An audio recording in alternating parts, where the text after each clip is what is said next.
Welcome to 500 Flights and Counting. If you love construction and drones, then we got something for you.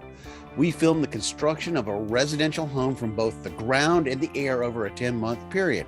So let's see what's happening today. Today is episode 7, The Plumber. Well, the lot had been ready for about a week, and the weekend finally arrived, and the plumber arrived. And he really almost killed the project for me. It was just getting started. I walked over to him. I introduced myself. I told him what I wanted to do.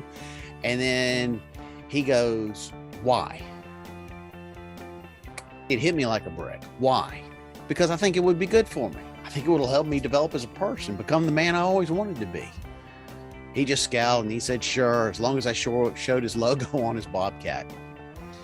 Well, it freaked me out. And I was like, beginning to go, wow, I'm not going to fly with him being here. But I was saved when they came to do the backfill and the formation of the lot. They'd already poured the foundation walls. So what they were doing was they were backfilling that excess dirt up against where the dirt was in the foundation wall so that it would have a smooth surface.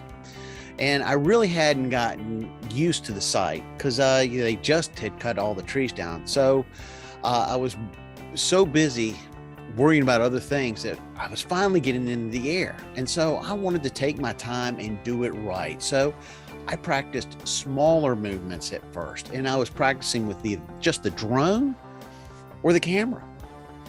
And I was looking at the whole project now like it was a big, large picture canvas. And what could I do? Where could I film? Where could I be on this project? I knew that I could stay out of the way of the people, and I could probably capture something interesting at the same time.